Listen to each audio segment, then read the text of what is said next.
Buenas tardes a todos y a todas. Yo soy el doctor Marco Hansen, soy co-coordinador del consultorio jurídico gratuito del Colegio de la Abogacía de La Plata y quería agradecerles por estar presentes en este ciclo de capacitación. En la charla del día de hoy vamos a hablar sobre nociones elementales del derecho del consumidor, como así también el procedimiento administrativo y judicial. Esta charla fue realizada en forma conjunta por el Consultorio Jurídico Gratuito, la Comisión de Acceso a la Justicia y el Instituto de Derecho del Consumidor. Hoy es 6 de noviembre y amerita, por la fecha, es el Día de los Consultorios Jurídicos Gratuitos, por eso quería saludar a los y las colegas que forman parte del Consultorio Jurídico Gratuito y que día a día ponen parte de su tiempo para prestar este servicio a la comunidad y en especial pedir un fuerte aplauso por los colaboradores y las colaboradoras que son la traducción de.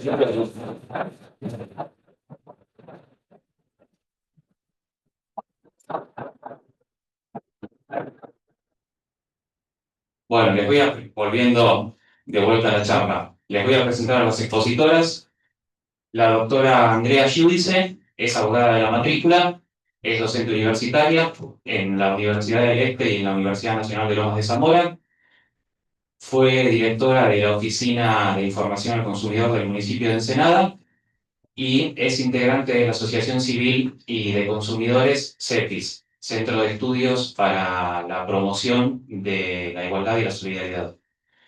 Y la doctora Paula Sordi, que es abogada de la matrícula, directora general de la Oficina de Defensa del Consumidor del municipio de la Ciudad de La Plata y también es parte del CEPIS.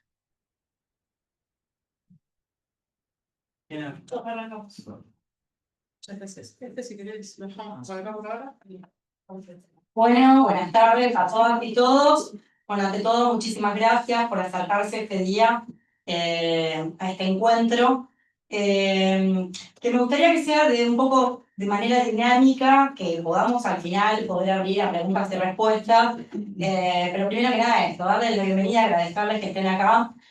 Nosotras desde el instituto, si bien estamos haciendo un trabajo bastante silencioso en estos tiempos, también estamos trabajando y analizando los nuevos proyectos de ley que se están presentando en torno a la materia de derecho del consumidor y también a la normativa que se ha impuesto en estos últimos tiempos de derogar algunas normas que eran protectorias, como así también cuáles son las intenciones que se buscan con el nuevo código, quizás, o nueva ley de los usuarios y consumidores. Por eso me parece importante, en el día de hoy, empezar a echar un poco de luz. Quizás algunos ya conocen la materia de la facultad, que la han conocido, no sé si hay algunos que la han cursado en la Universidad Nacional de La Plata o en alguna de las privadas. Levanten la mano si quieren, así la hacemos más interactivo. Ya la conocen la asignatura, bien. Bueno. Quería decir. Precisamente por eso mismo lo estoy preguntando. Yo también soy plan viejo. Lo veíamos como una mención a la ley de 4.240 dentro del derecho comercial, cuando era derecho comercial puro y 2, y punto. Sí, hace muchos años atrás. Y se lo mencionaba junto con la ley de lealtad comercial como algo dentro del derecho comercial. Fíjense la ironía y vamos a ver por qué digo esto de la ironía, ¿no? El derecho del consumidor nace un poco dentro de lo que fue la figura de John Kennedy en el año 1962 con relación a esas menciones que hace de proteger al débil, de proteger al vulnerable, ¿sí? ¿De quién hablamos cuando hablamos de vulnerable? Hablamos, por supuesto, de nosotros y nosotras, los usuarios y consumidores de bienes y servicios, ¿sí? Donde todos y todas somos consumidores, ¿sí? Tenemos que tener bien en claro el lugar que tenemos dentro de nuestra sociedad. Independientemente de si tenemos un negocio y somos proveedores, también somos consumidores de bienes y servicios, ¿sí? Entonces, vamos a darle un marco a esto del nacimiento. La idea es proponerles conocer las directrices de Naciones Unidas, porque a partir de 1985 la ONU lo que hace es dictar una especie de decálogo de directrices. ¿Para qué? Para que todos los Estados miembros de la ONU protejan a esta parte débil, a este vulnerable, ¿sí? y empieza a comprometer a los estados para que dicten la normativa a partir del año 1985. Quizás muchos de los aquí presentes no habían nacido, los que tenemos algunas caras, claramente que sí, pero para que sitúen el contexto, empieza en ese momento a protegerse a este nivel jurídico que empieza a verse, empieza a vislumbrarse que había un abuso, que había alguien en una situación dominante frente a los usuarios y consumidores. Y es así como la ONU, permiso, vamos a jugar con esto, el del primero vos. La flechita. La flechita. La flechita.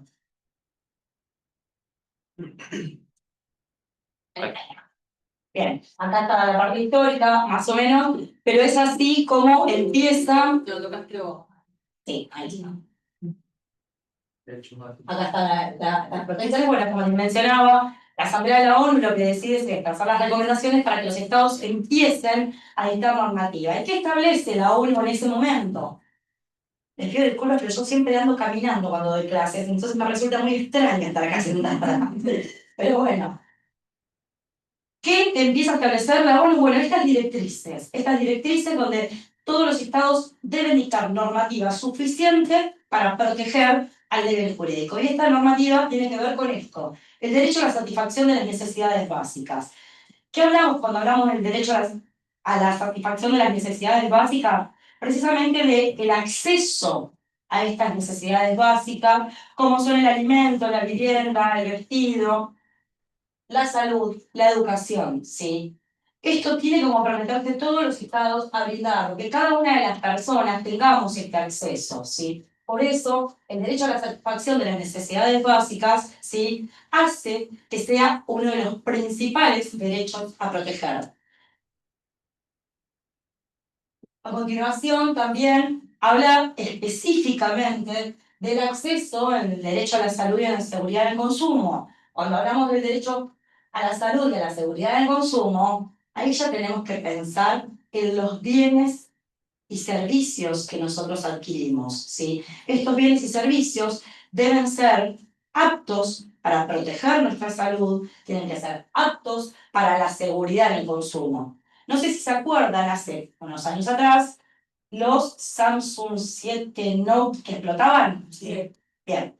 Claramente no era un producto que sea seguro ni para la salud ni para la seguridad en el consumo. Por eso, todas las empresas deben comprometerse, todos los proveedores, lo pongo como sinónimos, empresas y proveedores, deben comprometerse a que los artefactos que ponen a disposición de usuarios y consumidores sean aptos, sean que protejan a la salud de los usuarios y consumidores. También, me olvido que tengo que pasar esto, el derecho a la promoción y protección de intereses económicos, también atado al anterior. Estos bienes y servicios que tienen que ser seguros para el uso, para el que se les da, para el destino que tienen que servir, tienen que tener también la protección de los intereses económicos y también que haya una promoción. ¿Qué significa esto de la promoción? Como todas las leyes que conocemos de promoción, es divulgación, información y protección de los intereses económicos. Porque si nosotros compramos una heladera, ¿sí?, y no sabemos cómo utilizarla, tenemos que tener un manual de instrucciones donde también estén las indicaciones de cuáles son los medios para que sea seguro el funcionamiento de esa heladera. Por ejemplo, la cantidad de energía que necesita para funcionar. Si no lo tuviera esa información, ¿sí?, tendríamos que requerirla en alguna vía. Aquí entonces, tanto lo que es la prestación de servicios públicos como la adquisición de bienes y servicios deben proteger los intereses económicos. Y en caso de que no los proteja, que tengamos los mecanismos suficientes como para que de esa manera se satisfagan nuestras necesidades, ¿sí? Asimismo, el derecho a la educación en el consumo. Y aquí, no, perdón, me salté una para atrás. Ahí. Recién les mencionaba los manuales de instrucciones de cómo deben funcionar los artefactos. Pero, ¿cómo sé, cómo llego a todo eso? Con esto, con el derecho a la información.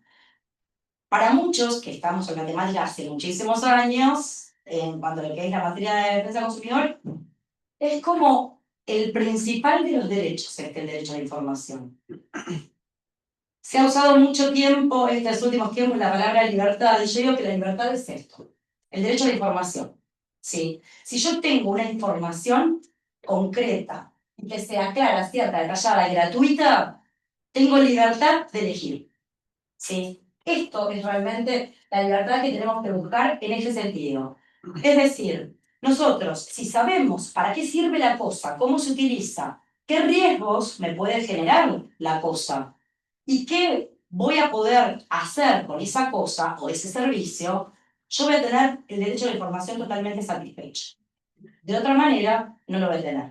Pero también, este derecho a la información no solamente es en el momento que yo compro o adquiero un bien o servicio, sino que también es en la previa, cuando me informan para qué sirve, qué características tiene, en lo mismo en las páginas web tiene que estar esa información, en el momento que lo compré, que me lo entregan, lo conecto en mi casa, y en el momento del post-venta, que muchas y muchas de acá seguramente han tenido experiencias en hacer reclamos por un producto o servicio que no ha funcionado de manera adecuada. Entonces tengo que tener las herramientas suficientes de información para saber cómo reclamar, a quién reclamar y demás cuestiones. ¿Y cuándo debo reclamar, no es cierto?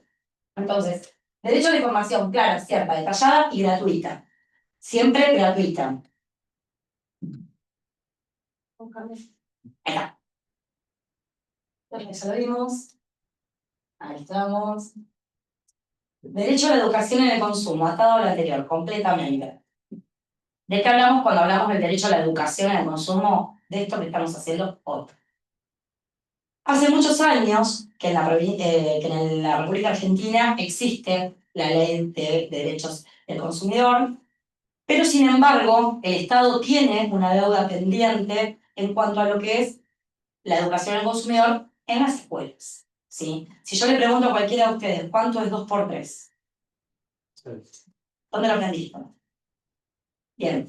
La idea es que los derechos del consumidor se aprendan también en la escuela de esa manera. Obviamente no vivimos en 1880, obviamente los planes de estudio se han ido adaptando, han ido cambiando. En la provincia de Buenos Aires, y me llena de orgullo decirlo porque fue una pelea de muchísimos años, se ha incorporado en la currícula escolar la asignatura de Derecho Consumidor dentro de lo que es construcción de la ciudadanía. Se está capacitando docentes en estos tiempos como para que también suman puntaje, pero también para que empiecen a transmitirlos a niños, niñas y adolescentes, porque es desde la educación primaria que se empieza a sumar la educación en el consumo. Si nosotros nos ponemos a pensar quién de nosotros ha recibido la educación en el consumo y cuándo hemos tenido relaciones de consumo, estoy casi segura que nunca lo hemos visto desde nuestros hogares, desde el jardín de infantes, ni de lo que fue la escuela primaria. Soy de aquellas personas que piensan que tiene que ser desde el jardín de infantes que se incorpore la educación en el consumo. Dice, exagerada, sí, exagerada, pero chicos y chicas van a ir a comprar el caramelo, ¿no es cierto? Si bien son bienes consumibles, pero hacen relaciones de consumo. Y hablemos de los chicos y chicas, niños, niñas, adolescentes, que están expuestos a las pantallas, por ejemplo, a partir de los 2 años, mirando videos de YouTube y manejando YouTube mejor que cualquier adulto. ¿Sí? Entonces, fíjense si no están expuestos a relaciones de consumo. Es algo que lo vemos cotidianamente. Entonces, el derecho a la educación del consumo es algo que también tenemos que situarlo dentro de nuestros principales derechos. Este acceso a esta educación es algo que me parece importante que nosotros como profesionales del derecho aboguemos porque se logre incluir definitivamente en la currícula escolar y que obviamente los chicos salgan preparados. Ni hablar en lo que es la educación financiera, que también se viene hablando incansablemente de la necesidad, que también es patagónica. Sí. Bien, el derecho a la organización y representación. Bueno, nosotras siendo integrantes de una asociación civil y de consumidores, podemos contarle un poco de qué se trata esto de organizarse, y lo podemos hacer como profesionales del derecho a través de una asociación civil, que la podemos registrar como una asociación de consumidores. ¿Y para qué? Específicamente para organizarnos y poder peticionar a las autoridades y participar de lo que sería una normativa en cuanto a la reforma de la ley del 4240, en cuanto a nuevas normas que surjan de protección a usuarios y consumidores o cuando vayan en detrimento. Esto nos permite participar activamente dentro de una asociación civil y que además generemos nuevas propuestas y también acompañemos al Estado en cuanto a lo que es la información, la educación y también a la representación de intereses colectivos, ¿sí? También el derecho a la libre elección. Y acá me van a decir, ok, la libre elección. ¿Qué se previene con esto de la libre elección? Se previene que existan monopolios de bienes y servicios. Ah, bueno, pero yo el agua no puedo contratarlo con otra empresa, la luz tampoco. Bueno, ok, tenemos monopolios que están autorizados por la ley y que instrumentalmente sería muy difícil modificarlo o imposible, prácticamente. Pero la idea de este derecho de la libre elección es que tengamos cantidad de proveedores de bienes y servicios que nos permitan elegir qué adquirir y cómo, ¿sí? También por las calidades que tengan los productos, obviamente siempre atado al derecho a la información. Ay, ¿me pasé? No. Derecho al trato digno. Dentro de las directrices de Naciones Unidas, también existen lo que son las buenas prácticas comerciales que deben respetar los proveedores. Una de las principales es el trato digno, para que no haya ningún tipo de discriminación, ni por sexo, ni por género, ni por raza, ni por religión, a ninguna de las personas. Recibir el trato digno. Fíjense que el PPT muestra justamente una imagen que quizás las que tengamos más de 25, vamos a decir una edad así, la recordemos que cuando íbamos a comprar alguna ropa, más que nada lo digo esto desde el punto de vista de las mujeres, hemos sufrido en alguna ocasión, Negri, ¿cómo te queda? Y te abrían el vestidor, o no, de tu talla no tengo. Bueno, y situaciones que no respetan el trato digno, situaciones que proveedores de bienes y servicios efectivamente no cumplen. Por eso, la ONU lo que hace en este caso es que todos los países generen este tipo de normas y que obviamente sancionen a quienes no la cumplen. Todos deben garantizar el trato digno. No. Bien, derecho al ambiente saludable. Claro, también lo tenemos en la Constitución Nacional esto, pero tiene que ver muchísimo con las buenas prácticas en el consumo. Por ejemplo, el derecho a un ambiente saludable, tiene que ver mucho con nuestra libre elección al adquirir productos y servicios y sabiendo para qué sirve el envoltorio del envoltorio del envoltorio. No sé si han visto en supermercados o incluso verdulerías que muchas veces viene una banana envuelta con una bandejita y un nylon alrededor de un film. La realidad es que una banana no necesita estar dentro de un film y ahí tenemos, por ejemplo, que hacer a conciencia una elección para que no empeoremos el ambiente en cuanto a nuestras prácticas de consumo. Entonces, saber elegir en base a lo que significa que un producto tenga las fases de producción y qué, perdón, en la palabra estoy buscándola, y qué consecuencias genera esto en el ambiente. Entonces, lo que hace la ONU acá es efectivamente buscar políticas sostenibles. ¿Para qué? Para que efectivamente los productos, bienes y servicios tengan la menor afectación posible al ambiente. Para que tengan una idea respecto a esto, hay acciones judiciales en relación a empresas multinacionales, de ropa, por ejemplo, por la contaminación que se hace del agua potable, por tratamiento de determinadas telas, como el jean que lavamos y usamos todos los días, y también de otras empresas que con esto de la moda inmediata, la moda rápida, la moda barata, terminan vendiendo 1 millón de remeras por día, pero que efectivamente lo que generan es una contaminación al ambiente sin ser sostenible. Entonces, bueno, empieza a exigir la ONU ya en el 2016 esta concientización en cuanto al uso sostenible de los bienes y recursos, ¿no?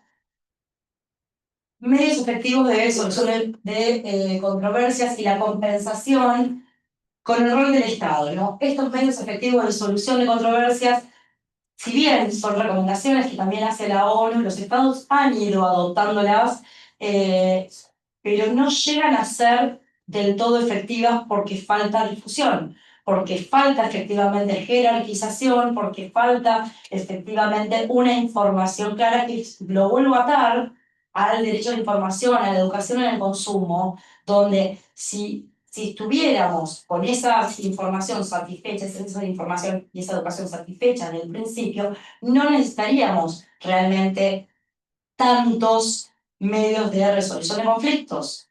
Y aquí el rol del Estado no es sancionatorio. Eso me parece que tiene que quedar claro desde siempre. Tanto el rol del Estado como de la justicia no debe intentar ser sancionatorio. El derecho del consumidor lo que intenta efectivamente es tener una faz absolutamente preventiva. Intenta evitar que se violen nuestros derechos como usuarios y consumidores. No le interesa generar multas al derecho del consumidor, que si bien es una consecuencia inmediata cuando vulneran y violan derechos los proveedores, la realidad es que lo que le interesa al Estado, al ONU en este caso, es ser preventivo. ¿Preventivo de qué? De que no se sigan violando los derechos de usuarios y consumidores. Sí. Bien, el rol del Estado en la República Argentina, ¿a partir de cuándo la normativa empieza a estar en la República Argentina? Ley 24.240, que ya se las mencioné varias veces, del año 1993. Ya goza de más de 3 décadas y todavía no podemos cumplirla del todo, todavía tenemos una deuda pendiente. Y cuando digo tenemos, todos somos el Estado, ¿no es cierto? Entonces, todos tenemos esta responsabilidad a partir de que conocemos la norma. Ley 24.240, 1993, Constitución Nacional del año 1994.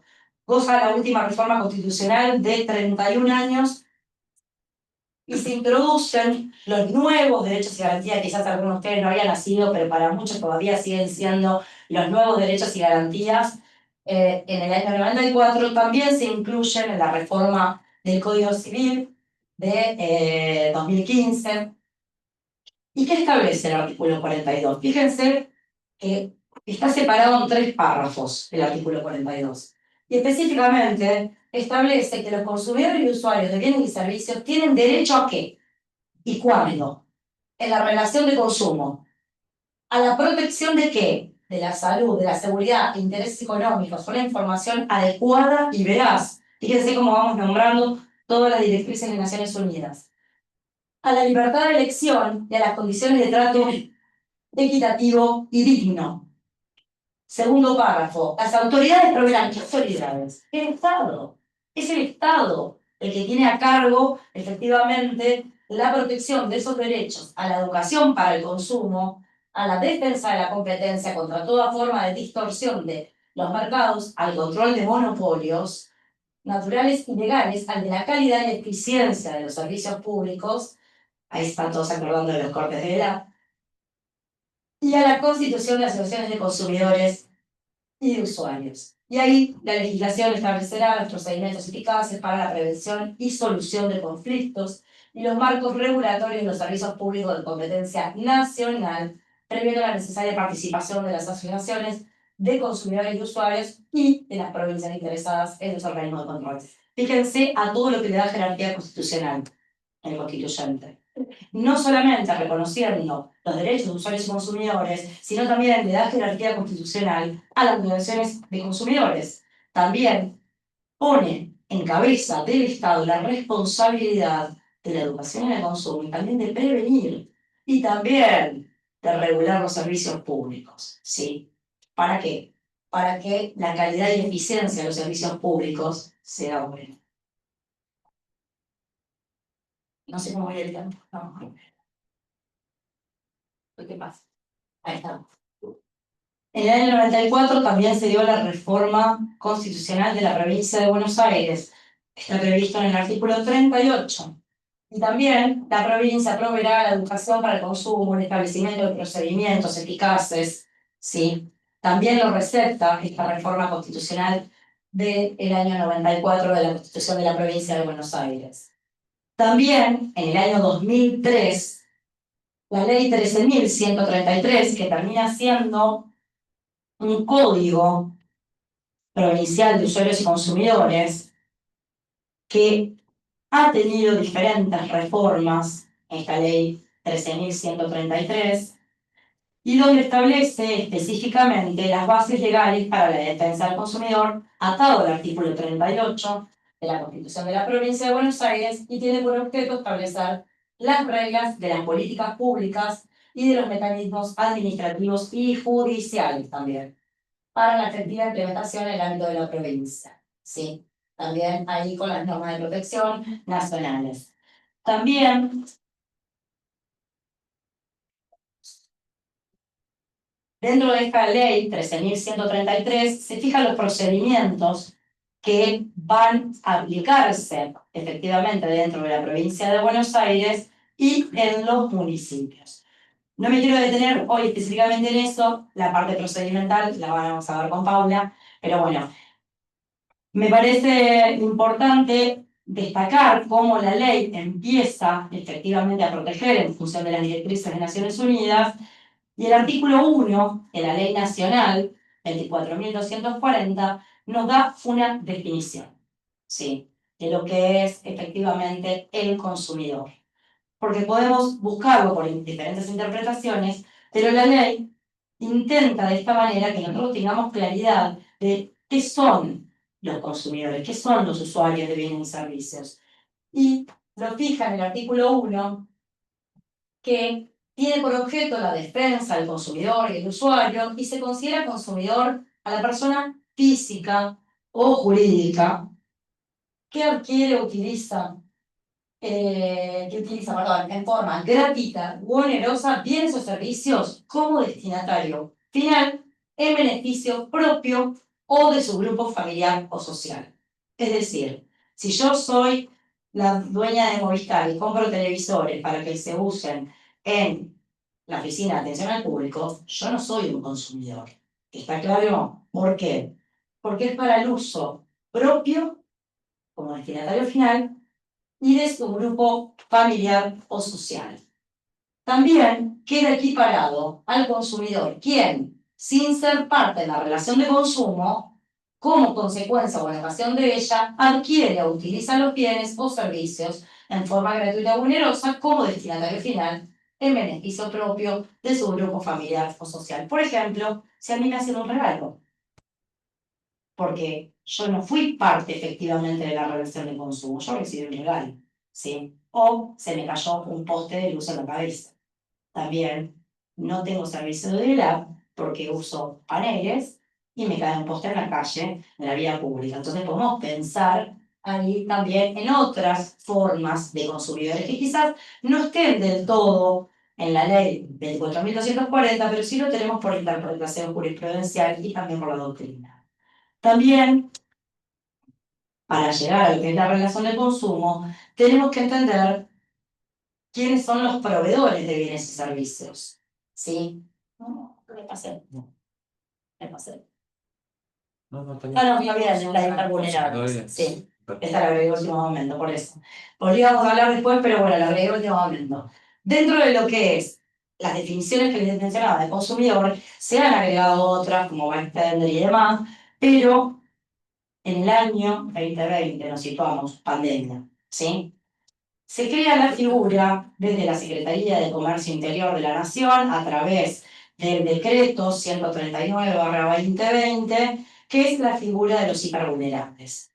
¿Quiénes son estos hipervulnerables? Son aquellas personas, recién estuvimos hablando de que los consumidores son vulnerables, el débil jurídico. Bien, pero aparece otro grupo de personas dentro de las ya vulnerables, dentro de los débiles jurídicos, que son los hipervulnerables, es decir, que se encuentran en una situación de mayor vulnerabilidad que cualquiera de nosotros. Y son aquellas personas consideradas por ese decreto 139/2020, el cual está derogado, hago una aclaración, pero se intenta en ese momento, a través de ese decreto de necesidad de urgencia, proteger a determinados grupos de personas en el contexto de la pandemia, sobre todo. Recuerden cómo estábamos, donde personas que pertenecían al colectivo LGTBIQ, personas que por su género, personas que tenían algún tipo de beneficio económico del Estado o que no alcanzaban los 2 salarios mínimos vital y móvil en su grupo familiar, quedan comprendidas, yo estoy mencionando algunos nada más, contempla otros casos, quedan dentro de la figura del hipervulnerable. En la provincia de Buenos Aires se replica este decreto y posteriormente se incluye en una de las reformas de la 13.133 esta figura del hipervulnerable, pero en el año 2024, a través de la disposición 137, se deja sin efecto la resolución anterior y empieza a retrocederse porque es la ONU en el año 2016 la que habla de consumidores vulnerables o en desventaja. Recuerden lo que yo les dije al principio. Todos somos vulnerables y en desventaja respecto al proveedor. El proveedor es el que tiene el poder, ¿sí? Nosotros no podemos, solitos y nuestra alma, ir a modificar una conducta, por ejemplo, de un hipermercado. Sí lo podemos hacer a través de una organización de defensa de usuarios y consumidores, sí lo podemos hacer a través de políticas públicas del Estado. Por eso el Estado había protegido a este grupo de personas hipervulnerables. Y vuelve a esta situación vulnerable y de desventaja y habla específicamente de por su edad, género y demás. Pero a criterio de muchas personas que trabajamos en esta temática desde hace muchísimos años, se hace un retroceso porque en el año 2016, donde no había sucedido todavía la pandemia y donde todavía no aparecía doctrinariamente esta figura de hipervulnerable, obviamente hubo cambios. La ONU no hizo una modificación respecto a la calidad de consumidores. Entonces, el haber hecho este adelanto a nivel nacional y que posteriormente se retrotraiga con una normativa que vuelve para atrás tomando las palabras del 2016, realmente es triste porque ese grupo de personas sigue considerándose de la misma manera que los anteriores, vulnerables y en desventaja, como todos y todas los consumidores. No quedan en una categoría diferente. Sí, en la provincia de Buenos Aires, que tenemos la legislación específica, sí podemos reclamar y tener un procedimiento más abreviado para que los hipervulnerables no tengan que esperar 1 mes, 2 meses para tener una resolución. Los hipervulnerables tienen una respuesta más urgente y las sanciones son más severas en el caso de los hipervulnerables. Como les decía, en la provincia de Buenos Aires seguimos con la normativa, así que mientras tanto. Perdón, Andrés, Sí. por ahí. Entonces, la diferencia que se da entre una y otra es en cuanto al proceso que se da y la sanción que tiene. Sí, Para que eso, quede claro, digamos, no, para la figura puntualmente. La figura es importante, porque en realidad la ONU habla de personas en desventaja, personas vulnerables, pero todo el tiempo dirigido a consumidores y usuarios de bienes y servicios. Entonces, todos estamos en esa situación. Todos y todas estamos ante esa situación ante cualquier proveedor. No piensen solamente en el almacén de la esquina, no piensen solamente en el negocio de ropa pequeño. Piensen en las grandes empresas que generan hábitos de conducta. Estamos hablando de multinacionales, precisamente, que tienen la República Argentina y venden ese servicio. Y cuando hablamos de multinacionales, también hablamos de las páginas chinas, ¿sí? Que todo lo que entra a la República Argentina para comercializarse, todo lo que entra, debe atenerse a esta normativa, ¿sí? Sabemos que no está sucediendo. Sabemos que no se está inspeccionando los bienes y servicios que están viniendo de China, por ejemplo. Entonces, hace que el Estado deba adoptar una medida mucho más rigurosa en cuanto al control. Hace pocos días hubo denuncias porque una persona se había comprado una remera de una página china, se puso al sol y la remera se le derritió y se le quemó la piel. Claramente no cumple con las medidas de seguridad y protección, ¿sí? Por eso les mencionaba, seguridad y protección. Entonces, si se vende también cosméticos, piensen en niñas y principalmente. Los cosméticos que son creados en principio para pieles adultas y hoy estamos siendo atravesados y atravesados con abrir un Instagram, lo vemos, o un TikTok, que niñas de 4 a 6 años se enseñan rutinas de skincare y eso no tiene nada de inocente, nada, que quede claro. Eso es algo que están haciendo las grandes empresas para implantar en las niñas la necesidad de hacerse el proceso de skincare antes de ir al jardín de infantes. Hay niñas que sufren porque no lo pueden hacer, porque las madres o padres no les compran los productos adecuados, como lo tiene la hija de, que lo hace a través de TikTok o lo hace a través de Instagram. ¿Sí?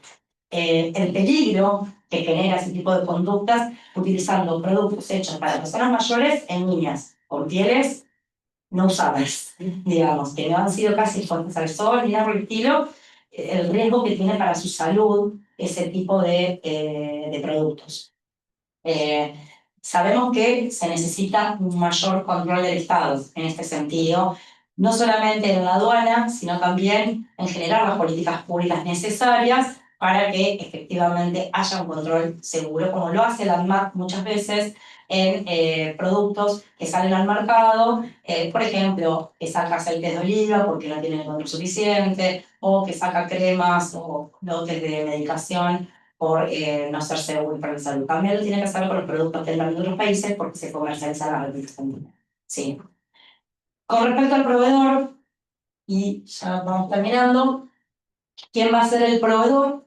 Es la persona física o jurídica de naturaleza pública o privada que desarrolla de manera profesional, aún ocasionalmente, actividades de producción, montaje, creación, construcción, transformación, importación, concesión de marca, distribución y comercialización de bienes y servicios destinados a consumidores o usuarios. Todo proveedor está obligado al cumplimiento de esta ley. Y la ley, como todos nosotros sabemos, se presume conocida. Así que yo no la conocía. Ajá. Bueno, se presume conocida.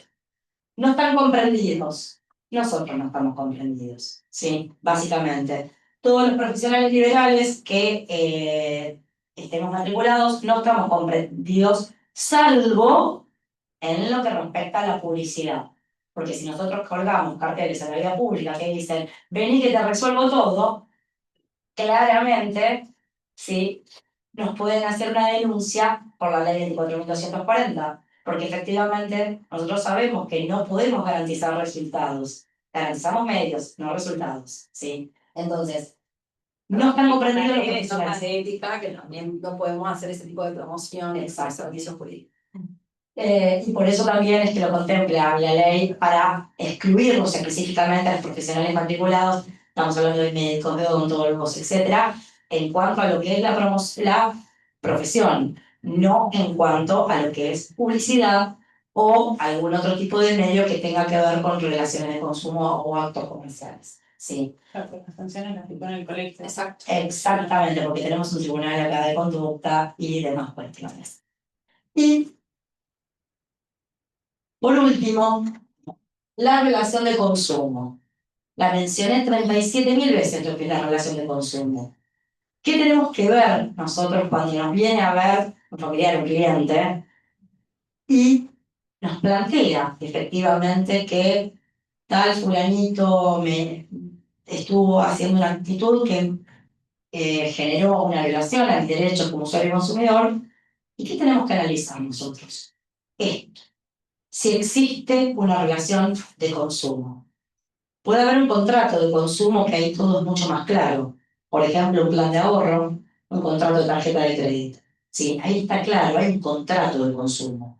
Pero nosotros tenemos que detectar, antes que nada, si hay una relación de consumo. ¿Sí? Entonces, ¿qué va a ser la relación de consumo? El vínculo jurídico entre el proveedor y el consumidor usuario y las disposiciones de esta ley, y acá, agárrense. El derecho del consumidor no es solamente la ley 24.240. Ley de defensa de la competencia, la ley de lealtad comercial, tarjetas de crédito, seguros, medicina prepaga. Todas las leyes que contemplen situaciones donde exista un proveedor y un consumidor son materia de la 24240. Son relaciones de consumo mal que le pese a las medicinas prepagas, como vimos cuando fue la desregulación. ¿Sí?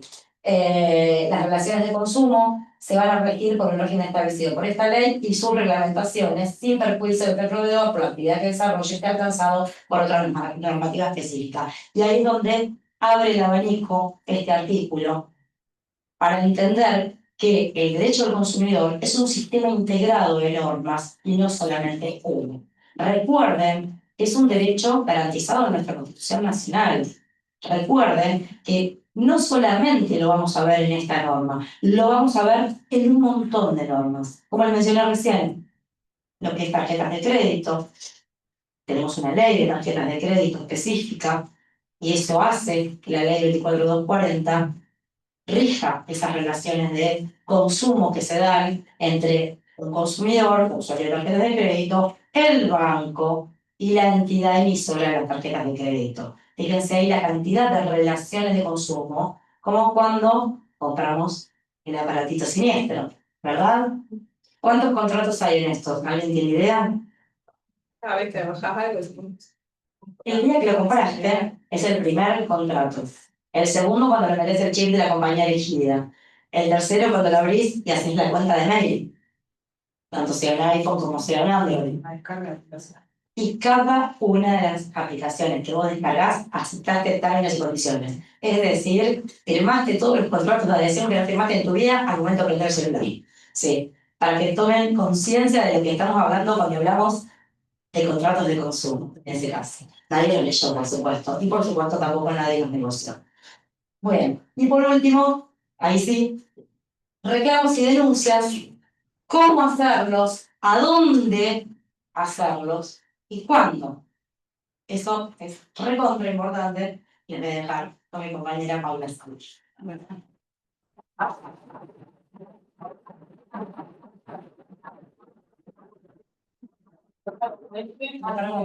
No, yo porque me parece más cómodo, a ver si lo logro enfocar, caminar ahí. ¿Cómo se juega con esto? Hay que cambiar la razón. ¿Crees que lo cambio yo? No, así yo voy, no te voy comprometiendo. Bueno, muy buenas tardes a todos y a todas. Antes que nada, quiero agradecerles por estar dedicando su tiempo esta tarde, que no se sabe si va a llover o más cerca. Bien. Mira que yo le mando volumen, ¿eh? No, pero Cuidado con el que me escuche después por Zoom, pobre.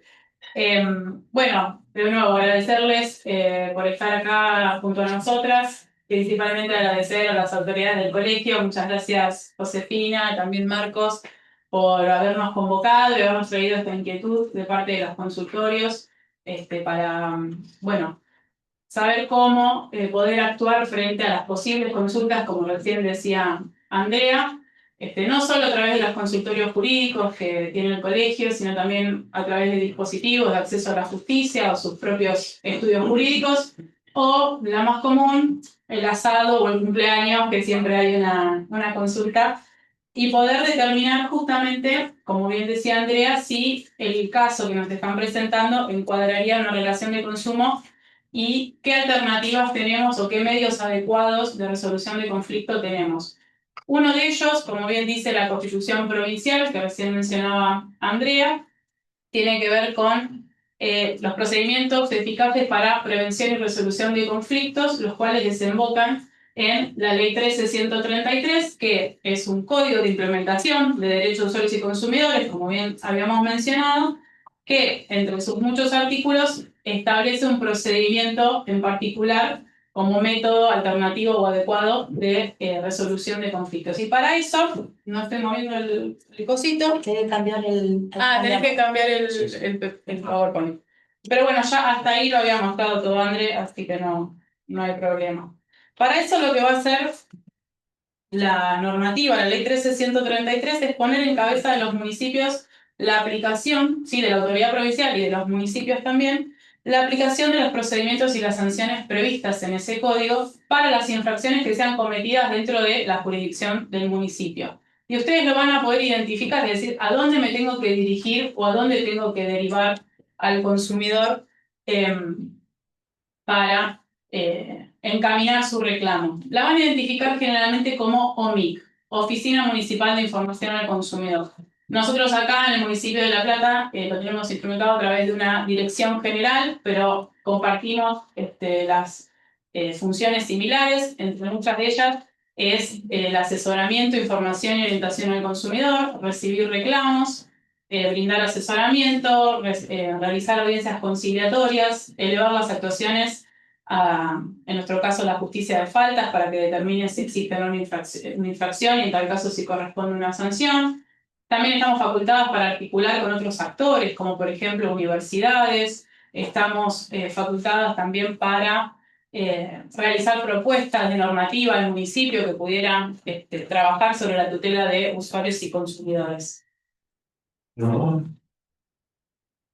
Lo que nos va a decir la ley 13.133, y ahora me encamino hacia tal vez lo más práctico para no quedarnos solamente leyendo normativa, pero sí lo que nos va a decir es que los consumidores y usuarios van a poder iniciar en forma particular sus reclamos a través de la presentación de una denuncia, la cual puede ser escrita o verbal. Nosotros hoy, por ejemplo, estuvimos con un dispositivo de la municipalidad junto a la provincia en Altos de San Lorenzo y ahí estuvimos atendiendo usuarios y consumidores y tomando reclamos. Por eso digo que se puede hacer en forma verbal o escrita y ahora con las nuevas tecnologías también a través de formularios online, por supuesto. La iniciación del sumario por denuncia podrá formalizarse por escrito o verbalmente. En ambos casos se acompañarán las pruebas y se dejará constancia de los datos de identidad y el domicilio real. En el formulario que el efecto se cumplimentará, se hará saber al denunciante de las penalidades previstas por el artículo 48 de la ley 24240 para el caso de denuncias maliciosas. No suele suceder, pero bueno, en caso de que eso ocurra, está prevista la aplicación de apercibimientos o sanciones para las denuncias maliciosas. Generalmente la gente que se acerca a la OMIC para hacer un reclamo porque tiene un problema, nadie está queriendo hacer trámites administrativos de gusto. Y lamentablemente estamos en un contexto, como bien hablaba Andrea, de una sociedad de consumo en la que, bueno, muchas veces la calidad de la prestación y de los productos y servicios que se comercializan no reúne las condiciones necesarias de calidad, como bien había dicho Andrea. Y acá es donde yo me quiero detener y trabajar con ustedes. Un aspecto central que me parece muy importante poner de resalto, pero me tomé como desafío ver de qué manera podíamos articular, viéndolo desde este lado del escritorio, del mostrador, de la oficina, con ustedes como profesionales que posiblemente reciban las consultas, ver de qué manera se podía enriquecer o potenciar esa actuación, porque una de las características centrales del procedimiento es que no es obligatorio el patrocinio letrado. Entonces, ¿por qué? Porque quien suple o complementa esa desigualdad estructural que muy bien mencionaba Andrea anteriormente es el Estado, porque hay un interés público en reconocer y trabajar sobre esa asimetría. Nosotros desde la oficina, en la práctica, solemos abordar todos estos puntos que yo les voy a transmitir a ustedes para que en caso de que tengan que asesorar o acompañar a un consumidor o usuario, puedan allanarle un poco más el camino, porque presumimos que del otro lado tenemos una persona que no cuenta con un ojo experto o una expertise concreta en materia de leyes y defensa del consumidor. Estoy en mira, formulario. École. Gracias. Bueno, hay distintos puntos principales los que nos encontramos en la oficina con distintos déficits o falencias que, insisto, después son complementados por la autoridad de aplicación, pero ya traerlo allanado y poder asesorar como primer línea de contacto que vendrían a hacer ustedes en los consultorios, facilita y agiliza mucho más el abordaje y el entendimiento del caso que nos trae el consumidor para tratar. Son 5 puntos principales que tienen que ver con los elementos que tiene que aportar el consumidor para, bueno, darnos a conocer cuál es su conflicto. El primero de ellos tiene que ver con el relato de los hechos. Es muy importante circunscribir a las circunstancias fácticas que dieron lugar a este conflicto en la relación de consumo. Concretamente, ¿qué es lo que sucedió? Muchas veces el consumidor, de vuelta, por esta falta de conocimiento, no reconoce o desconoce cuáles son los hechos jurídicamente relevantes que importan para el tratamiento y abordaje de su caso. Entonces ustedes, con base y profundizando todo lo que ha mencionado Andrea, van a poder determinar de lo que les transmite el consumidor a través de una entrevista, que bueno, es una instancia muy rica para obtener este tipo de información y que muchas veces en las oficinas se puede hacer o se complementa a través de algún llamado, algún contacto con el consumidor, inclusive se trabaja en el marco de la audiencia, que les voy a comentar más adelante, pero bueno, ustedes siendo la primera línea de contacto ya pueden enriquecer mucho más el relato de los hechos, prestando especial atención a aquellos que sean relevantes para el tratamiento. Un ejemplo muy claro es los dos opuestos. Muchas veces nosotros los reclamos que recibimos son dos renglones. Necesito la baja de este servicio. Llamé en enero y me continúan cobrando. Es un caso muy común que incluso hasta les puede pasar o les ha pasado a alguno de ustedes. Y ya con eso se sobreentiende cuál es la pretensión y el objeto del reclamo. Ahora bien, otro ejemplo podría ser, bueno, me cobraron mal el resumen de la tarjeta. Bueno, ¿cuál tarjeta? ¿Cuándo? ¿Me estás hablando del resumen inmediato anterior? ¿Me estás hablando de hace un año? ¿Me estás hablando de hace 2 años? Recuerden que la ley 24240 lo que establece es, nos establece una prescripción de 3 años para las sanciones aplicables por esa ley. Entonces, bueno, tenemos un espacio temporal para actuar. Lo que nosotros no podemos hacer, como bien, te estoy mencionando mucho, pero bueno, ha sido mi mentora en esto, así que toda la pasión que ella les transmitió y la vocación que les transmitió en su exposición me la ha contagiado, así que cuidado, por ahí plantamos alguna semilla hoy en ustedes, ojalá así sea. Pero nosotros no podemos presuponer. Si bien podemos complementar o hacer esta especie de mayéutica de a través de la entrevista con el consumidor o usuario, ir obteniendo cuáles son de todo lo que nos cuenta que le sucedió, qué es lo relevante para su caso, sin menospreciar o menoscabar en esta necesidad de escucha que también tiene el consumidor, de escucha atenta. Bueno, no podemos presuponer o completar espacios vacíos. La información la tiene que brindar el consumidor y tiene que ser fiel a los hechos. Después, hay otro aspecto que también lo voy a mencionar un poco por arriba, que está bueno para coadyuvar a la labor administrativa, que tiene que ver con el derecho aplicable. Por supuesto que el personal a cargo de las oficinas y la dirección provincial, que también es aplicable, bueno, nos encontramos en constante capacitación y actualización. Como mencionamos recientemente incluso hubo muchas reformas, muchas modificaciones, lamentablemente en un sentido, en un retroceso para la tutela del consumidor, pero nos encontramos permanentemente actualizándonos. Ahora bien, puede ser que para el caso aplique alguna cuestión normativa novedosa, algún fallo específico que sea disruptivo de la jurisprudencia habitual, y no está de más que ustedes en el asesoramiento y también en la redacción, tal vez de la denuncia, bueno, colaboren con el procedimiento señalando esa cuestión normativa como para poder ayudar a la interpretación del caso. Insisto, esto es todo un trabajo que se hace desde las oficinas y no queda el consumidor a la deriva por no venir con patrocinio letrado. Pero digo, estoy pensando en el desafío de incluirlos en el procedimiento para enriquecer justamente el trámite y robustecer la denuncia del consumidor. Se puede hacer un trabajo ahí mancomunado muy interesante para la resolución del conflicto. Después, un tercer aspecto práctico, esto sí es bien práctico de la diaria total, es la identificación del denunciado, del proveedor al que va a estar dirigido el reclamo. Los proveedores más grandes, las empresas más conocidas, sabemos dónde tienen asiento, inclusive muchas veces si se ha trabajado muy bien en el ámbito de la provincia de Buenos Aires con domicilios constituidos a través de convenios. Esto es simples correos electrónicos, pero que la empresa acepta recibir notificaciones a través de ese medio y con un simple botón nosotros ya estaríamos notificando a la otra parte y eso agiliza y facilita muchísimo el trámite. No obstante, en muchos casos y a través de lo que es el comercio electrónico, nos encontramos con muchos proveedores que no están incluidos en esos convenios, que son pequeños comerciantes.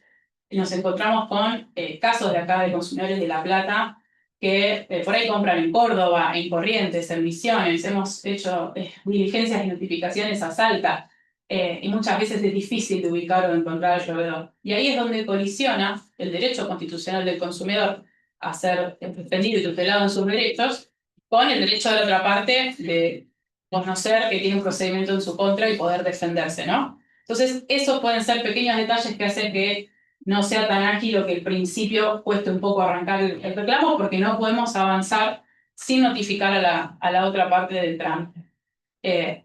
Lo que terminaríamos haciendo es tarde o temprano cayendo en alguna nulidad que nos haría perder un montón de tiempo valioso, sobre todo del consumidor. Después, en similitud con lo que dijimos de los hechos, la prueba. El consumidor muchas veces no detecta cuáles son los elementos probatorios relevantes que puede aportar o conservar para acreditar los hechos que denuncian.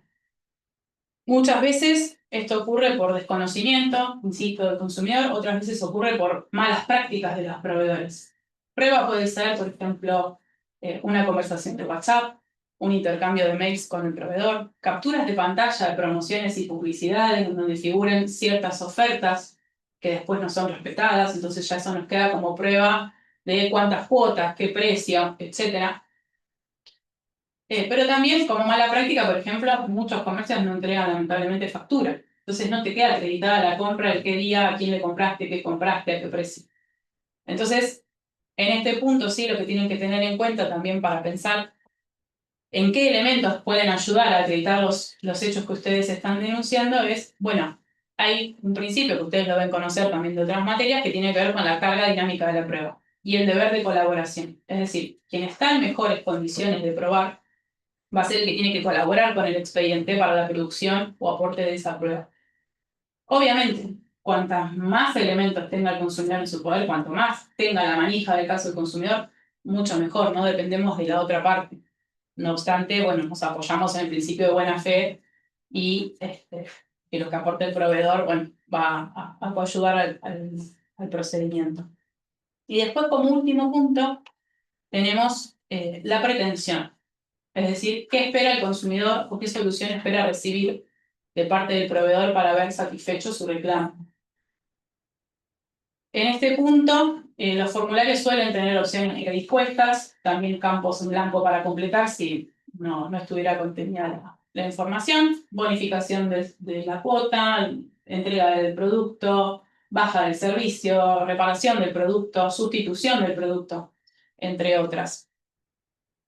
Bien, pasamos a la siguiente. Y una vez establecido eso, digamos, con el mejor asesoramiento que ustedes informan mancomunada con las autoridades de aplicación puedan hacer el consumidor, vamos a pasar al corazón del procedimiento, que es ni más ni menos que la audiencia conciliatoria.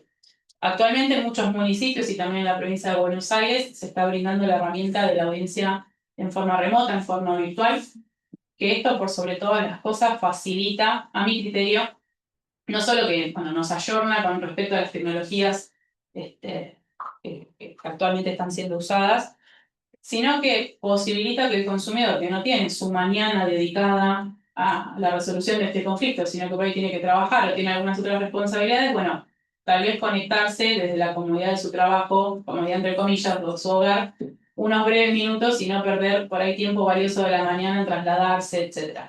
También posibilita que los proveedores también se conecten de manera más ágil. No obstante, todavía no está haciendo la regla porque entendemos que hay una brecha digital muy importante, que no todas las personas cuentan con el conocimiento, los recursos para poder participar online. Y eso, bueno, estamos conservando la audiencia híbrida o netamente presencial. Para esos Es motivos. una pregunta que por ahí algunos no se van a animar. Sí. ¿Es opcional o cómo se puede elegir si es presencial o virtual? En la práctica, ¿cómo sería? No, se fijan ambas cuestiones. Hay algunas que trabajan 100% virtual y a requerimiento, sobre todo del consumidor, por ahí por alguna dificultad en el acceso, se atempera esa regla de la virtualidad y se puede pasar a presencial. Otras trabajan de forma híbrida, también en el diagnóstico del caso, si vemos que por ahí es una persona muy mayor o que ya nos plantea, mira, yo celular no tengo, porque muchas veces pasa, no es todo tan lineal en la autoridad de aplicación. Hay gente que viene, lamentablemente, que muchas veces te dice, no sé leer, no sé escribir, no sé lo que firmé, me dijeron que era una cosa y hoy me estoy enterando que es otra. De ahí a tener por ahí los medios para participar en forma virtual, no podemos dejar de ser realistas. Más allá de lo ideal o de lo que sea más ágil, somos una primera línea de contacto con el vecino, con la vecina. Entonces vemos de primera mano sus problemáticas, sus dificultades y bueno, el procedimiento se adapta por supuesto a la mejor y mayor accesibilidad del consumidor. Mismo hoy, por ejemplo, brevemente, cuando hablaba André de lo que es la hipervulnerabilidad, bueno, se trabaja la hipervulnerabilidad en muchos casos, por ejemplo, de ciberestafas. Si bien hay una vulnerabilidad con respecto al banco, porque hay una mayor expertise y demás, bueno, no podemos comparar tal vez la brecha tecnológica que tiene un adulto mayor, que se ve compelido a utilizar las aplicaciones o las billeteras virtuales sin siquiera por ahí conocer suficientemente el funcionamiento de una computadora o de un teléfono. Entonces ahí, bueno, está bueno por ahí hacer este escalón de vulnerabilidad y reconocer ciertas particularidades más allá de la debilidad general. Pero bueno, se está trabajando, la verdad que hay un trabajo muy fuerte en lo que son las oficinas. A veces se utiliza la palabra artesanal, no sé si está bien utilizarla, pero sí caso a caso, reconociendo a la persona, las necesidades que tiene y tratando dentro de los que nos permite la regla de juego adaptar el caso o el trámite lo más posible para garantizar la mejor participación de la persona.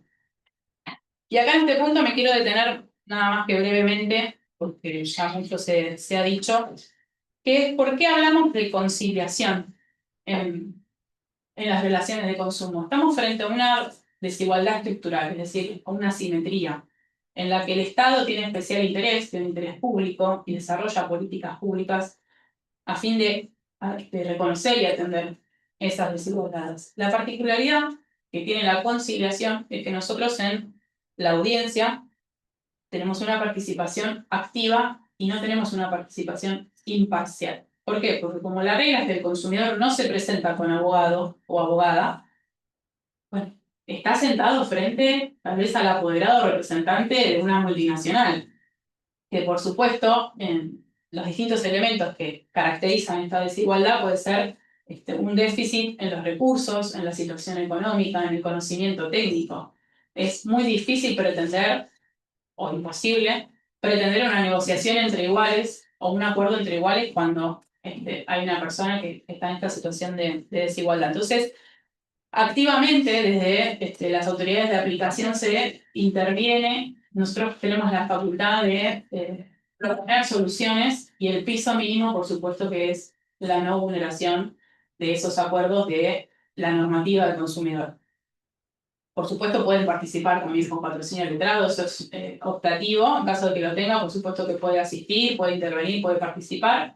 Pero bueno, en caso de que no lo tenga, ese trabajo es un servicio que se brinda inherente a la oficina, digamos, en protección del consumidor.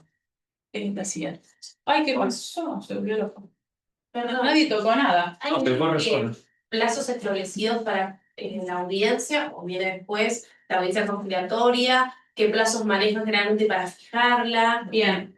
Bueno, Perdón, me adelanto. No, porque en realidad la ley, puntualmente en lo que refiere a las audiencias conciliatorias, no es tan precisa en el sentido de que ni siquiera establece cuántas. Solo te dice que por lo menos reglamentariamente tiene que celebrarse una. Pueden celebrarse inclusive más. Generalmente se trabaja a medida que se va teniendo disponibilidad lo antes posible, con la salvedad de la contemplación, como se mencionó anteriormente, de que hay casos que tienen plazos más breves y que tal vez en los pocos días o pocas semanas se está pudiendo lograr fijar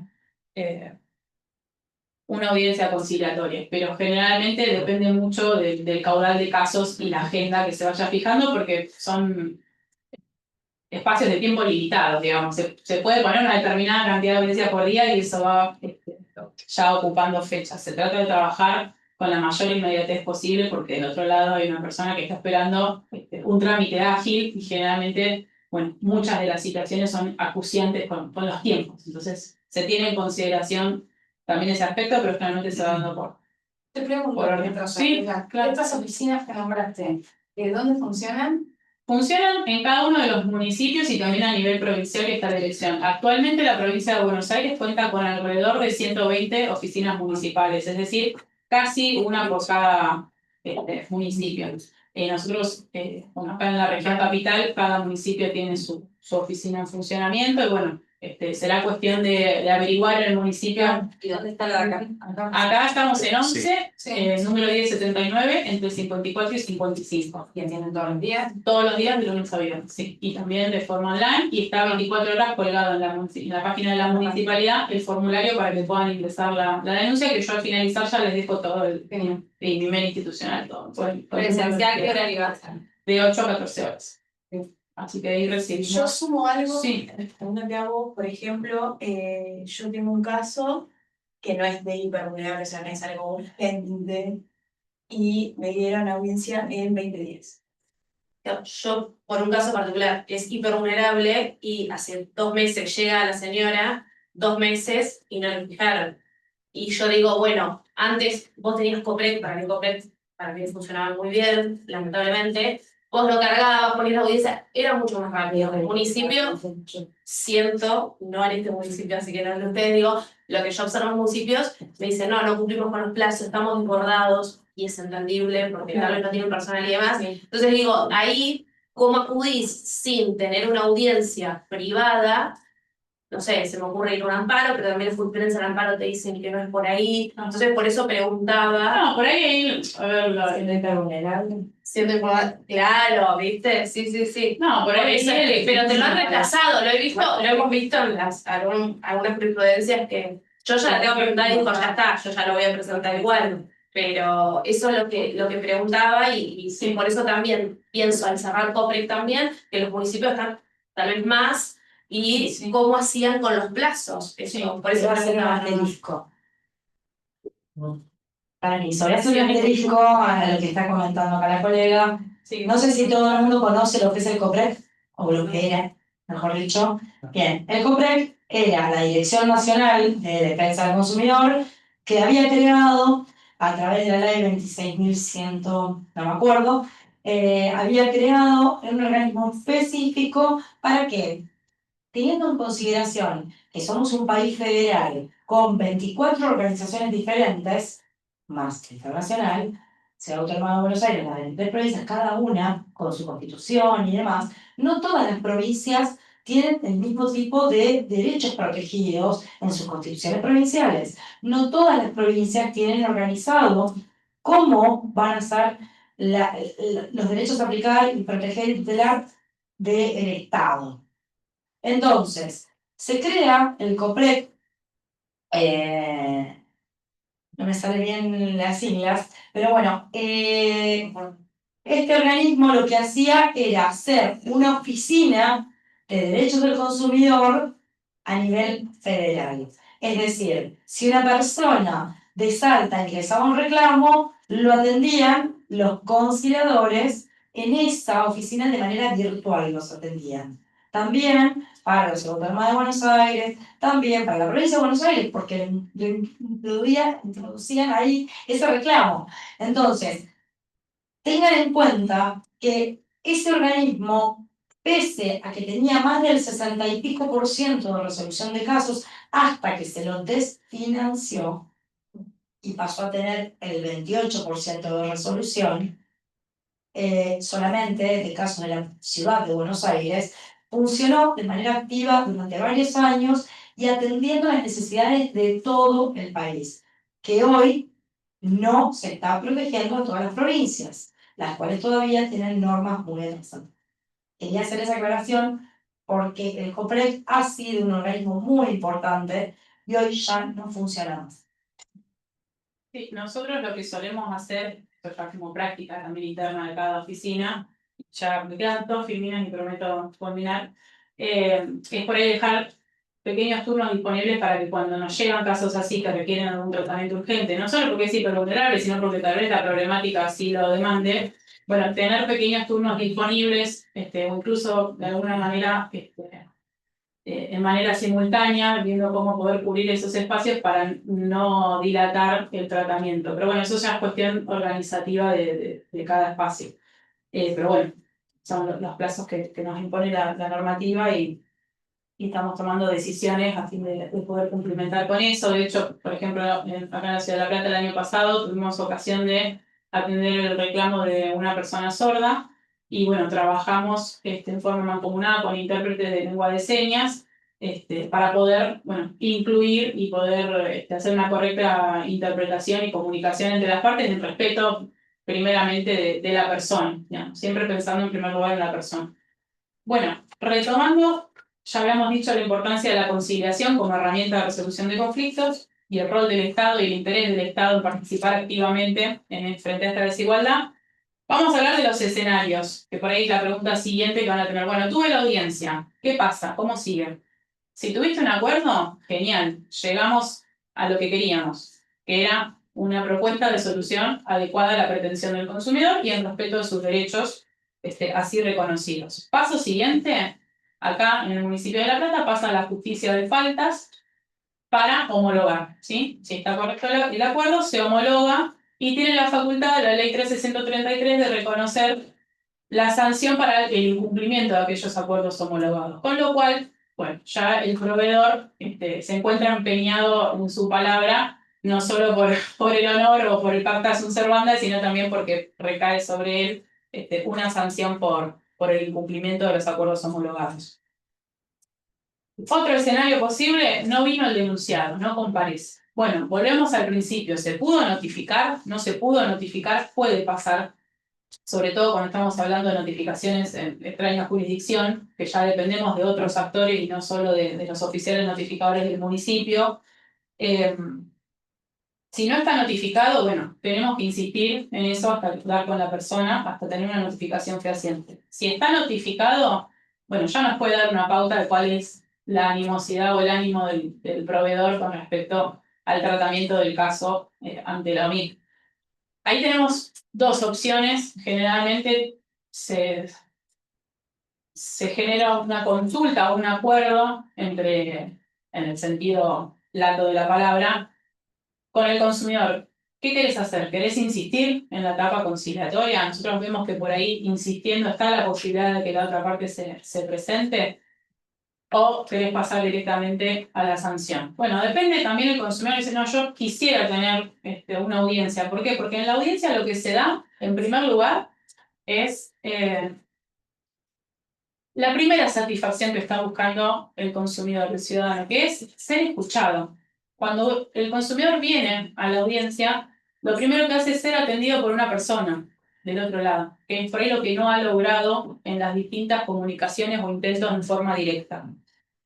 Entonces se puede insistir, vuelvo a decir, en lo que es la audiencia conciliatoria, fijando 2, 3, siempre que sea conducente y que sean los fines conciliatorios y que no sean meramente dilatorios. O se puede pasar directamente, entendiendo que ya hay una displicencia con respecto al procedimiento, a la etapa sancionatoria. También vamos a pasar a la etapa sancionatoria cuando haya un cierre de la conciliación sin acuerdo, es decir, fracasó los intentos de conciliación, las partes no han podido ponerse de acuerdo, ya sea porque la empresa mantiene su postura, y a pesar de haber hecho una escucha activa y haber tratado de acercar posiciones y de tratar de que cada una de las partes, sobre todo el proveedor, se mueva de su postura rígida, bueno, hay veces que la empresa dice, no, mira, para mí esto es así, yo lo tengo acreditado por esto, por esto, por esto, o me avala tal o cual norma para haberme manejado esta o tal otra manera, o el ofrecimiento que se realiza, bueno, no está alineado con lo que manda la normativa. Entonces,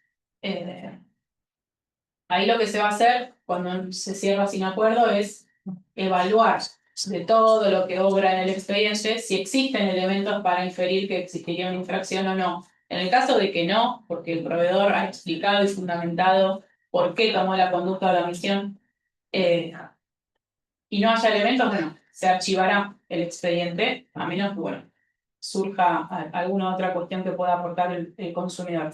Ahora, si nosotros detectamos y vemos que existen elementos que nos darían la pauta de que hay una infracción a la normativa de defensa del consumidor, se va a hacer, como dice el artículo 47, un auto de imputación o acto de imputación, depende del libro que leamos, el que contendrá una relación sucinta de los hechos y la determinación de la norma legal infringida, nuevamente para ser elevado a criterio del juez o jueza de faltas, en nuestro caso, en nuestro municipio, que le toque el caso, si existe esa infracción o no, como dije anteriormente, y en tal caso si le corresponde o no una sanción.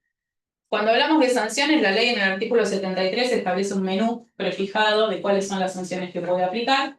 La primera de ellas es un apercibimiento, puede ser una multa, que es la que seguramente más han escuchado.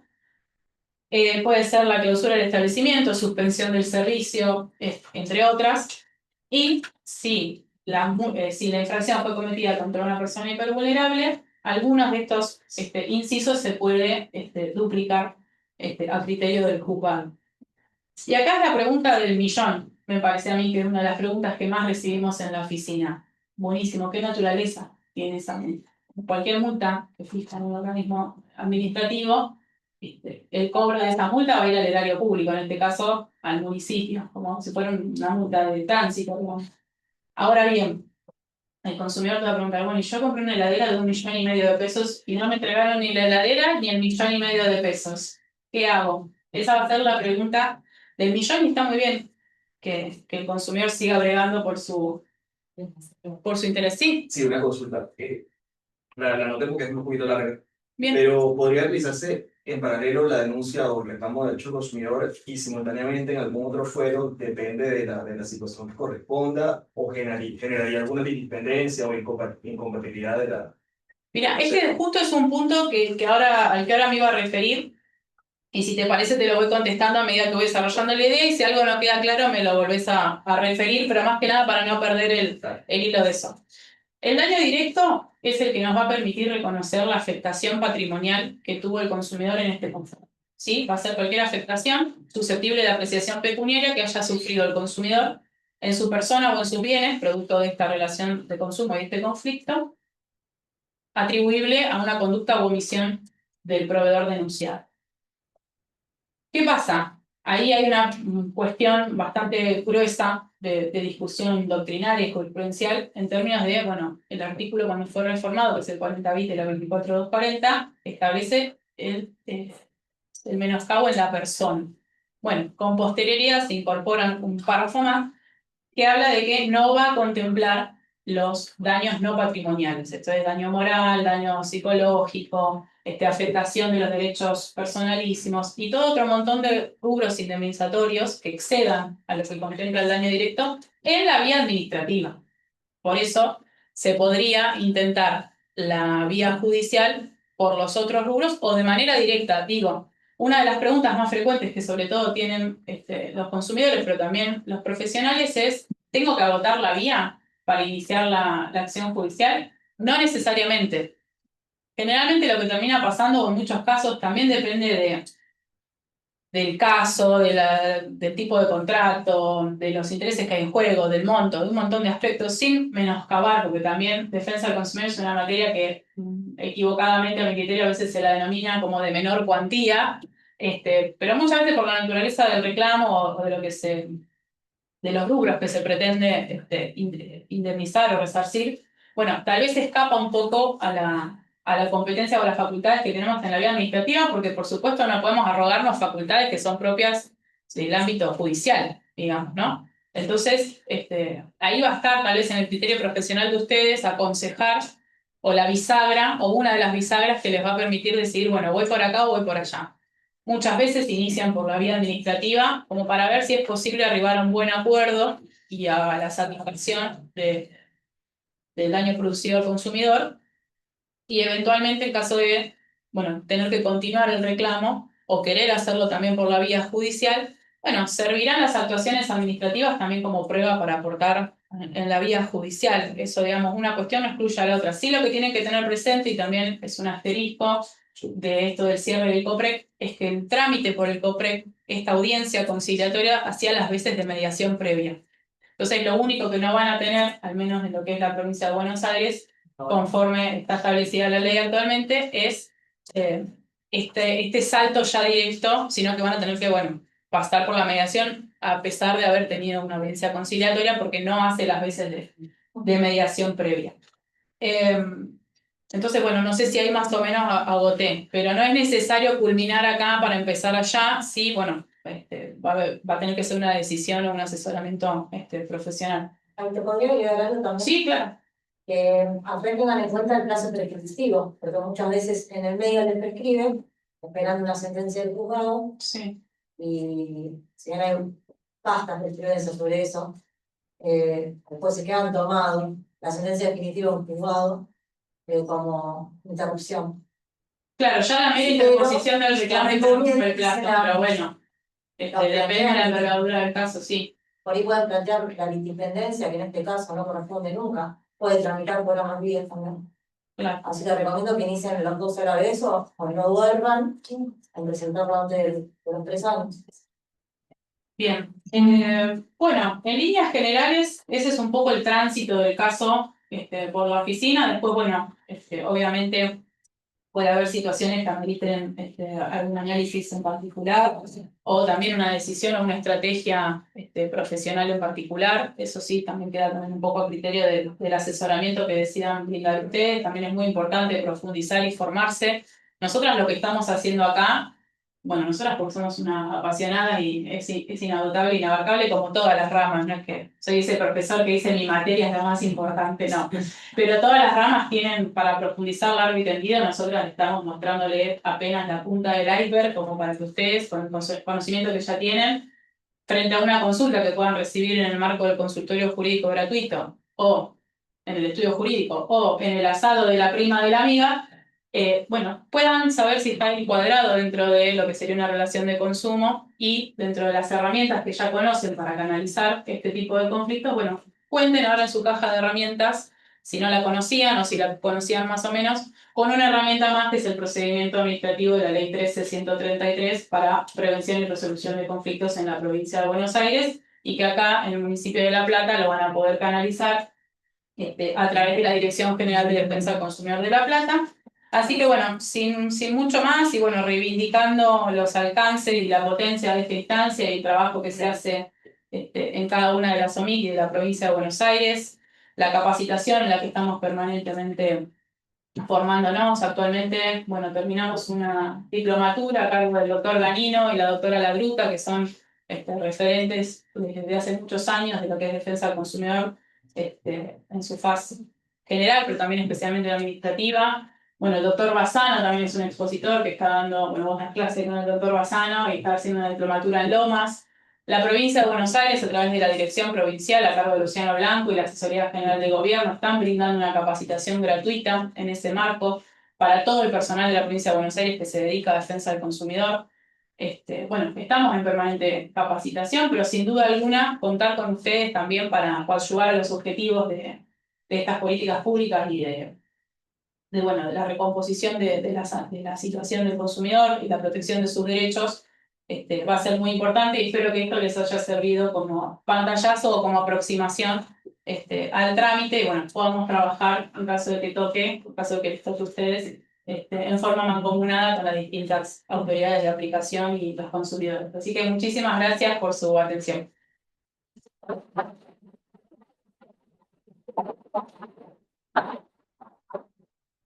Bueno, muchísimas gracias por estar presentes y lo que vamos a hacer ahora, si ustedes quieren hacer alguna preguntita. Yo una cosa práctica, Sí. en la forma de seguimiento del trámite del consumidor en La Plata, por ejemplo, ¿cómo va a llegar el número? ¿Se puede seguir la etapa del trámite? Bien. ¿Ustedes lo van comunicando? Sí, ¿Cómo es? un poco y un poco. Nosotros lo que hacemos es, cuando ingresa el reclamo, tiene un número de ID, eso significa que está dentro de la plataforma de reclamos. Lo mismo, generalmente lo que hacemos por una cuestión de practicidad, si el consumidor viene en forma presencial, nosotros hacemos la carga del formulario como si lo estuviera haciendo la persona para que nos quede en el sistema y poder rastrearlo, sobre todo por el volumen que se maneja en municipios de este caudal, que no se nos quede por ahí, pero también lo podemos hacer. Sí, recibe un número de ID, después de eso se conforma un expediente electrónico. Eso no es visible al público porque bueno, es un sistema propio del municipio. Bueno, la estamos trabajando con GEDEVA, entonces eso no lo puede ver en particular, esa es la realidad.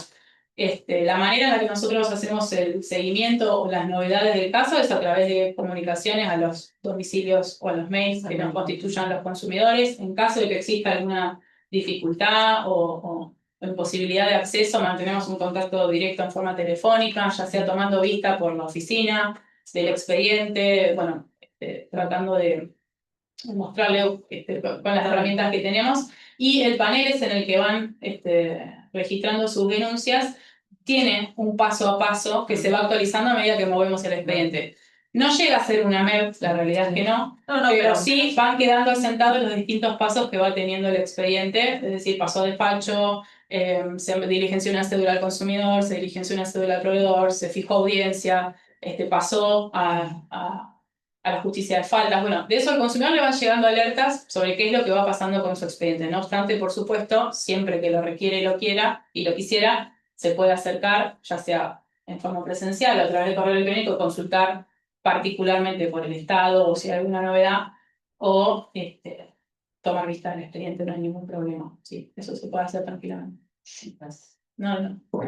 ¿Alguien más? Sí, Sí, los consultorios lo que suele verse o seguido bastante y personas vienen a consultar, bueno, billetera virtual, tema de billetera virtual, extravío, robo de datos, robo de dinero en las plataformas. Sí. Y hay como algo que las personas vienen y nosotros por ahí a veces le decimos, bueno, vayan a la oficina de defensa del consumidor. No, ya fuimos, nos mandaron al banco, el banco nos mandó de vuelta para... Y es como que constantemente los hacen circular. Bien. No, y nos pasa bastante seguido con eso. Obviamente, la mayoría de gente mayor que o perdió la tarjeta o le robaron el celular y le robaron el dinero de todo. Y bueno, y ahí está. ¿Cómo es bien el circuito? el circuito? Sí. ¿Quieren contar ustedes y después contamos lo que estuvimos pensando para hacer Sí, espectacular. puente? Un ida y vuelta. Sí. Sí. Bueno, algo que no aclaramos, pero no deja de ser totalmente importante. Si bien no existe obligación del reclamo previo, salvo en los servicios públicos, en las oficinas del consumidor se ha recomendado siempre que la persona haga primero un reclamo a las empresas. Por ejemplo, yo hice una transferencia y no me parece la transferencia, no llegó al destinatario, no nada, no guardé el comprobante, no nada. Entonces, lo primero que recomendamos de las oficinas de defensa del consumidor, como también desde un estudio jurídico, es, bueno, ¿hiciste el reclamo de alguna manera? Porque la empresa, en este caso, por ejemplo, la billetera virtual, quizás no sepa que hubo una falla en su sistema tal día, tal hora, o que no arrojó el comprobante. Entonces, como primera medida, se recomienda, insisto, no es obligatorio, que todas las personas hagan ese reclamo. Con servicios públicos es obligatorio antes de llegar al ente regulador o a las oficinas de la autoridad de aplicación. Entonces, se recomienda siempre hacerlo como por los mismos canales de donde yo hice la transferencia. Es decir, si yo pude hacer la transferencia de modo virtual, debo tener un canal para canalizar precisamente este reclamo de manera virtual. Si no me atiende o no me contestan en este canal porque están utilizando los chatbots, que otro día vamos a charlarlo mejor. Si quieren, yo tengo un encendedor. Lo único que digo, porque los chatbots son complicadísimos. Imagínense para aquellas personas que no tienen conocimientos de cómo gestionar su propio reclamo. Así que el chatbot es el muñeco diabólico de los tiempos. Todas las billeteras virtuales y home banking poseen estos chatbots, pero casi nunca tienen la palabra mágica que dice reclamo. O botón de arrepentimiento, que deben tenerlo todavía obligatoriamente. Entonces, si no logramos hacerlo por esa vía, lo hacemos por algún correo electrónico oficial, no a través de cualquier red social. Siempre tiene que ser con tilde azul, siempre tiene que ser un canal oficial y o a través de los teléfonos ubicados en las páginas web oficiales, 0800, 0810, etc. Y o, si tenemos alguna oficina, como por ejemplo algún banco, de manera personal, ¿sí? Y le tienen que tomar el reclamo. Hago la aclaración. Entonces, se gestiona el reclamo de esa manera y con ese reclamo voy a lo mismo. Con ese reclamo inicio la vía judicial. De cualquiera de las dos maneras, ¿sí? Mejor dicho, la mediación en este caso. Pero tengan en cuenta que no es obligatorio hacer el reclamo previo.